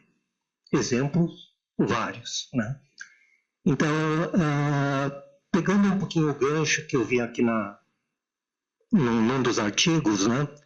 Então, fazendo um contraponto à regulamentação ou regulação, seria a parte da educação, mas não a educação daquela formal que a gente já conhece, né? Seria, por exemplo, né, pegar o público que é analfabeto ou tem educação básica. Segundo uma tabelinha aqui, é mais de 90%. O público que não tem renda, o pessoal que não tem renda, é mais de 83%. É mais de 80%, né? Então, como fazer com que esse pessoal, essas pessoas que pertencem à sociedade, tenham consciência dos aspectos positivos da inteligência artificial? Talvez a gente não tenha uma resposta hoje, mas é um ponto de reflexão, né, para a gente seguir para frente. E uma pergunta seria, tudo bem, a gente continua discutindo esse aspecto de regulamentação, regulação e educação no nosso país, né? Então, que exemplos de educação para essas pessoas que não pertencem, digamos, ao público de nível médio, superior, eles estão sendo, digamos, de alguma maneira educadas, doutrinadas, aí não importa a palavra, sobre a educação, sobre a inteligência artificial. É isso. Obrigado, Hélio. Bem, eu acho que o Leonardo e a Natália talvez pudessem comentar brevemente a pergunta do Hélio. Só vou endereçar aqui para o Eduardo uma pergunta que chegou pela internet. A Simone Boaquim, da Software Sistemas Inteligentes, ela pergunta qual que foi a atuação da ABS nas discussões sobre o PL 2338. A pergunta demandaria uma resposta muito ampla, não daria tempo. Eu gostaria, Eduardo, se possível, que você destacasse, na sua visão, quais foram as contribuições positivas que a ABS conseguiu dar desde a discussão do 2120 até chegar na aprovação ali pelo Senado do 2338. Daí acho que a gente poderia começar com o Leonardo e com a Natália e depois a gente encerra com você dando esse panorama das contribuições da ABS. Boa. Eu acho que as reflexões fazem muito sentido, tá? E eu queria comentar uma coisa que é uma visão que eu tenho e também trago aqui para discussão, porque eu não consigo ter, evidentemente, esse panorama, né, a nível Brasil, assim, e também não vejo pesquisas que me ajudem a subsidiar o que eu vou falar agora. Mas o sentimento que eu tenho é que a gente não está dividindo a sociedade entre pessoas que têm uma educação básica ou menos que isso e quem tem ensino superior, etc. Eu acho que quando a gente começa a se especializar em um determinado assunto, e a tecnologia é um deles, a gente começa a ter formação sobre ele. Mas a maioria das formações hoje, que são muito especialistas, elas não necessariamente perpassam a tecnologia. Então, eu posso ter médicos que são referência na atuação deles e que não entendem o que a gente está falando quando a gente está falando sobre inteligência artificial, assim como eu posso ter fisioterapeutas, dentistas, advogados e assim por diante. Uma lista de profissões com profissionais extremamente gabaritados e que precisam de um conhecimento e de uma base com relação à inteligência artificial que ainda não existe. Exclusivamente porque essa não era uma pauta na época que esses profissionais estavam em formação.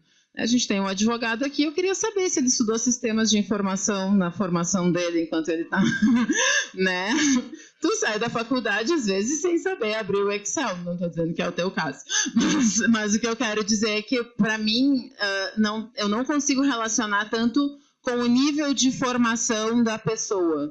Eu relaciono muito mais a qual formação essa pessoa foi para fazer essa afirmação, mas eu acredito sim que a gente precise muito de algum tipo de iniciativa, de política pública que apoie essa apropriação de conhecimento tecnológico às pessoas para que a gente possa sair desse papel de refém de uma tecnologia que a gente não entende para a gente poder, de fato, se colocar pilotando ela daqui para frente, mesmo que seja como usuário, mas sendo como usuário, que a gente saiba fazer a crítica necessária e que a gente tenha condições de saber o que a gente está fazendo, entender a diferença entre o menino que postou o nude e eu estou usando uma inteligência artificial e ela quer dizer isso, isso, isso.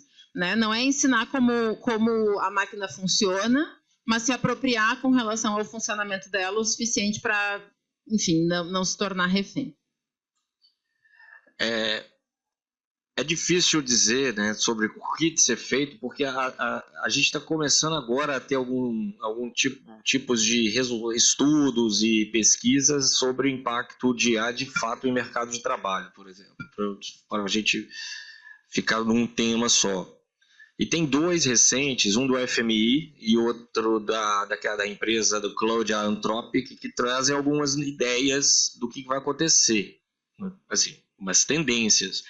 Mas diferente do que a gente pensa sobre a destruição de postos de trabalho ou mesmo a criação de outros, o que está se observando é um cenário talvez até que pode ser pior do que essa destruição, que seria o que você já observa em ocupações que estão aderindo à IA que a característica principal é que ela está aumentando produtividade de trabalhadores de alta qualificação e um risco de automatização de trabalhos de baixa qualificação. Ou seja, e nesses 2 estudos mostrou bem isso. Assim, e um estudo dizia que se você não quer ser impactado pela IA, tem 2 opções. E era uma brincadeira, mas era interessante. Ou você se torna obstetra ou garçom. Isso a IA não vai ajudar em nada. Nessas 2 ocupações. Essas que exigem, né, algum tipo de repetição e é totalmente rotinizado, isso a probabilidade da IA interferir é altíssima. E nessas de alta qualificação, com mais incerteza e um pouco mais de, digamos, necessidade de imaginação, vai ser mais difícil. Isso, o que acontece é uma chance alta de um aumento de desigualdades via no mercado de trabalho, porque essas vão ser vão ter aumento de produtividade, enquanto outras não. E sobre políticas, sobre a base disso tudo, eu gostaria só de falar um pouco sobre a estrutura do que é o uso, por exemplo, de internet no Brasil. Acho que mostra um pouco porque você estava dizendo, acho que pode ser relacionado com questões de como que a gente pensa em melhorar as habilidades digitais, por exemplo, um termo muito usado. E é importante lembrar que no Brasil, apesar de nós termos quase toda a população brasileira usando a internet, é importante lembrar que boa parte desse uso é exclusivo por celular, o que limita muito como as pessoas vão desenvolver capacidades básicas necessárias para conseguir se locomover no mundo dominado pela IA. Então, no CETIC tem a pesquisa TIC Domicílios, que a gente monitora isso, é algo preocupante, porque é o uso celular muito restrito nos pacotes de dados que a pessoa não vai conseguir, nem ao menos buscar por si própria algum tipo de qualificação. Então, a gente tem, só para fechar aqui, 2 lados. Um que já mostra como que a IA vai entrar no mercado de trabalho nos próximos anos, talvez, aí a gente, pelas projeções que falam, em ocupações de alta qualificação, não substituindo, mas sim complementando, e um uso de internet muito restrito que nós temos no Brasil, que impacta, evidentemente, na formação de capacidades, de habilidades digitais. Legal, uau, que desafio, né? Comentar aqui tão rápido, hoje que o tempo está curto. Primeiro, Simone, obrigado pela pergunta. Eu já vou começar propondo, me acha lá no LinkedIn, a gente conecta, porque com certeza não dá tempo aqui de falar de tudo. Mas só mudando um pouquinho o tempo verbal, não é qual foi a participação, é qual porque ainda continua. Então, o projeto foi aprovado na Câmara, continua, foi aprovado no Senado, continua na Câmara, então tem bastante ainda aí necessidade de engajamento e discussão dos temas. Então, nós participamos desde o início no Senado, sempre com contribuições proativas ali nas discussões, e eu quero citar aqui um colega que eu trabalho muito próximo e admiro demais, que é o Marcelo, que ele sempre faz a distinção entre ser ouvido ou ser considerado, né?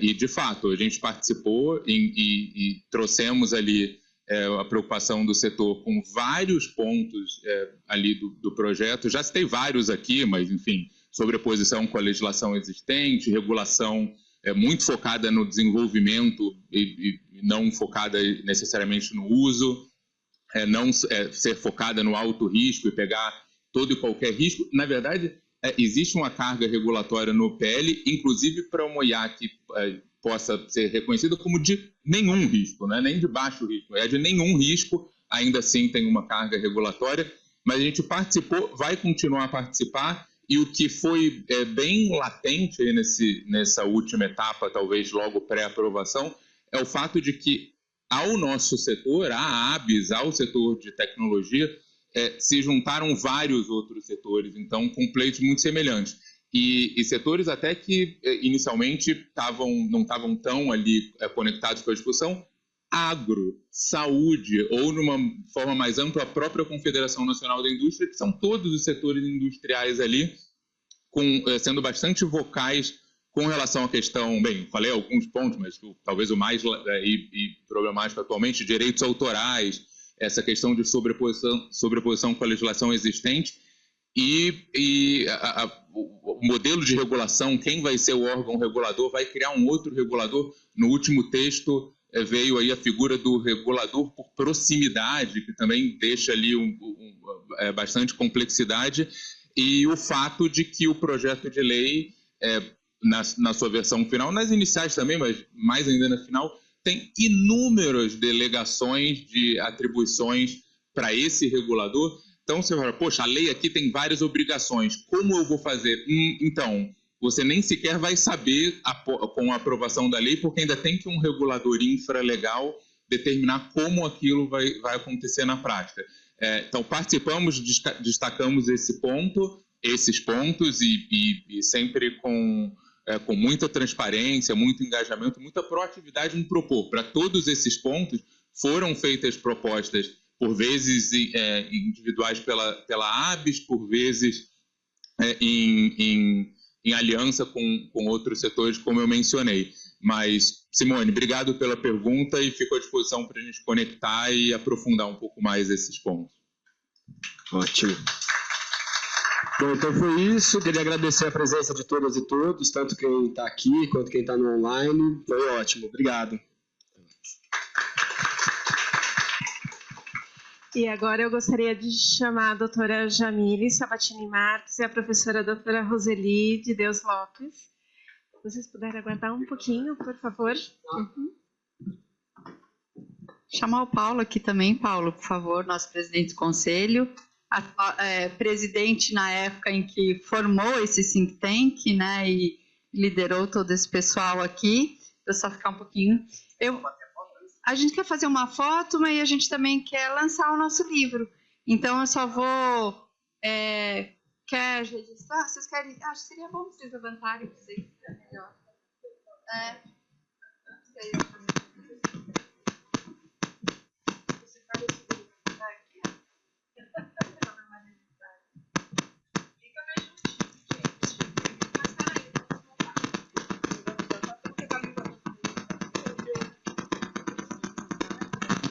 Então, para quem está assistindo, pessoal, a gente está fazendo o lançamento aqui oficialmente. Então, tem a versão impressa para quem veio presencialmente. Para quem não veio presencialmente, acesse o site da ABS. E muito em breve também no do IA, vocês vão conseguir acessar e ter o link para a versão digital. E a gente, aqui no IA, tem uma satisfação muito grande, né, de ver, além do painel, um dos produtos dessa parceria. E eu fiquei com várias perguntas, eu sei que o tempo é limitado, não vou fazer hoje, mas vai ser objeto aí de outros painéis que a gente vai realizar, né? Obrigada, Jamile. Desculpa, obrigada. A gente vai chamar, eu só vou fazer uma explicação rápida, se puder pôr na tela, ou de como esse livro foi constituído. Eu quero chamar a atenção aqui para a Joyce, organizadora do livro, Joyce Adnet Ramos. Eu convidei ela para ficar aqui, ela não quis, mas gostaria dos aplausos, porque realmente foi um trabalho árduo, é uma organização, uma coisa que depende de muita dedicação para que saia essa obra. Agradecer a todos os autores, né? Eu já estou aqui, ó, só de cada painel, a primeira fala do Edu, eu já falei, isso tem que sair um artigo. Daí, da Natália, ela fez 2 falas que eu falei, já sai 2 artigos dessa fala aqui. Eu já vou pensando nos artigos, gente. A Camila, ela fala assim, você não perdoa, né? A gente faz uma fala, você fala, eu quero um artigo disso. E é isso mesmo, porque a gente tem que registrar esses momentos. O Leonardo, eu peço toda hora, né? Cada vez que está tendo alguma discussão no Congresso, eu falo, você consegue me trazer um artigo sobre esse ponto? Ainda sou mais específica, né? Ele consigo, então sempre trazendo, e aqui está esse tipo de posicionamento, gente. Quem quer saber um pouquinho de inteligência artificial, né? Como é que a ABS pensa, como é que está sendo trabalhado, e o olhar de cada um, não é só a ABS. E eu queria trazer para a Simone também um convite. Simone, o Edu é nosso líder de inteligência artificial e tudo isso é debatido, e é um espaço de discussão. Então, se você ainda não faz parte da ABS, venha fazer e discutir tudo isso, porque vale muito a pena, tá bom? Eu quero também chamar a Clara, a Heloísa, né? E o nosso time que está aqui, que faz tudo isso acontecer, a Gisele, que cuidou de toda a diagramação. A diagramação foi a Joyce, mas que cuidou dessa parte gráfica, né? E a Dani, que também é membro do Think Tank. Então, se a gente puder fazer uma foto com todos aqui, eu agradeço os pesquisadores. Você não é pesquisador, mas é escritor, a Camila, vamos registrar aqui. Então, essa coletânea, eu vou explicando, a gente transformou em... Eu já chamei todo mundo. Miriam, disseram que você tem que ser nominal a chamada, você é autora.